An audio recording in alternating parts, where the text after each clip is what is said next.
Hey, what's up? It's Rashad hanging with the Joneses. Episode 4 review of Hawkeye. Partners, am I right? All spoilers, so I'm going to get right into it today. Of course, you should be subscribing and liking and sharing. Episode number 4 is definitely a bridge to a great penultimate episode for number 5. 6 in the series. First key thing that happens, we see Jack Duquesne ends up being over the Tracksuit Mafia funneling money to them. So Sloan Limited is a shell corporation that they run. Hawkeye is really trying to figure out how to get Ronin out of this equation. Kate basically ends up being the naive, over the top, sort of foolish younger person to Hawkeye's, grizzled veteran who's trying to get out the game. So that's really the conflict of this episode, is trying to understand Clint's point of view with Kate's, youthful fervor and excitement for wanting to be Hawkeye, and also basically live up to her hero. Beginning of the episode, you have, beginning right where episode 3 left off, and Jack still has the, the sword to him, and Mom is there as well, so they all basically sit down and have a conversation.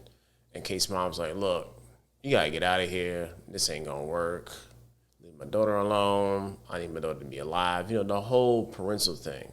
We see a very softer side to Kate's mom, which kind of catches Kate off guard, almost kind of warms her heart a little bit. And this is weird thing where Jack doesn't really say like sayings and euphemisms or aphorisms correctly. There's this kind of a almost a confusing feeling that Kate really wants to have, and that's basically just family. A huge theme of this whole entire series is family.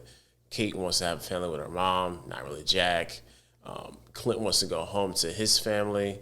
Clint lost his family. Clint's other half of the family is basically doing their own thing now, and the person who he considered his sister is dead. So that whole family aspect is going through it. Even when we get to later on in the episode, and there's the reveal that Yelena Belova, aka New Black Widow, was sent to kill Clint, paying off the end credit scene from Black Widow the movie. We see how Yelena Belova, sister to actual sister, quote unquote, via the Red Room and Russian intelligence and all that stuff, for Natasha is coming back to avenge her death. Almost forgot, the LARPers come back this episode. They help out to get the arrows for Clint and for Kate. Shout out Clayton English, real funny comedian. Glad he's back on the show for another episode. There's a lot of layers to family. Also, we see Maya. They end up going to Maya's apartment. I'm skipping around. They end up going to Maya's apartment to get the watch from Avengers Tower. Clint's wife actually did some recon for her and figured out that's also missing too. Maya is basically trying to, shake down. Vince is going to try to shake down Clint's family, list names, ages, the whole nine. Family is intertwined into all of this, and Clint is trying to back out so he can essentially save his family. There's this was a very dialogue heavy episode, especially in the beginning. There's a scene where Hawkeye is basically explaining his story of grief and loss to Kate, and explains how didn't really want to talk about it, so to speak. Talks about how he ended up not killing Natasha, and that being the best decision he's ever made. Also, there's a Thanos was right cup.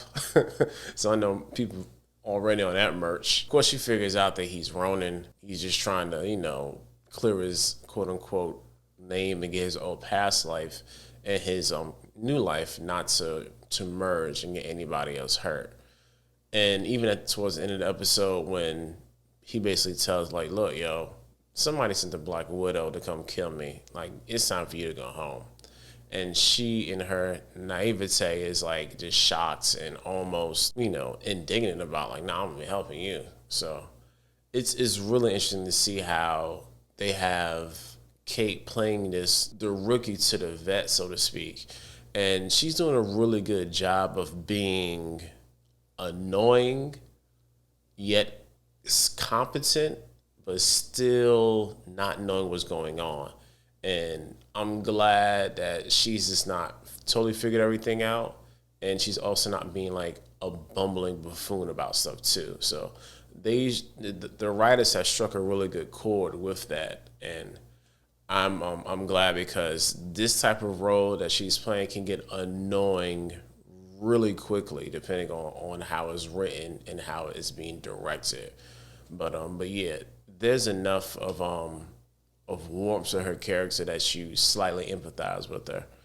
And seeing how Hawkeye is her hero, essentially saved her life, which she hasn't told yet, which is probably like next episode. Action at the end was really good. I mean, it looks like the lead up scene to a bigger scene in an Avengers movie. So they'll fight on a rooftop with Elena and Maya and the Hawkeyes, and really solid scene. I didn't really like how they made Maya kind of just sideline herself. She's like, it's too big for me. And she's supposed to really be like a really, really great fighter. Elena basically lives to fight another day and essentially just scares the mess out of Kate. Good episode all in all. I'm really, really feeling this series. To be honest, it's way better than I thought it was going to be.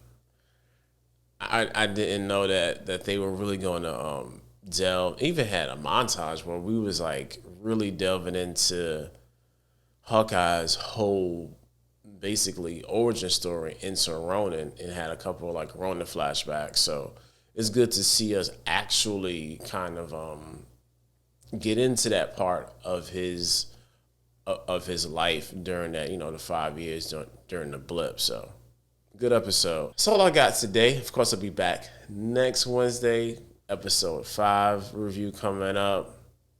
Maybe do a podcast with Keisha next Monday. I'm not sure yet.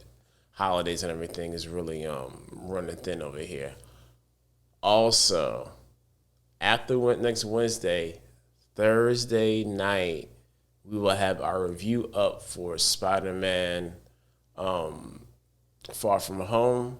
So yeah, definitely can't wait for that. That's gonna be huge. Trying to miss all the spoilers. I ain't watched but like the first 2 trailers, and that's it.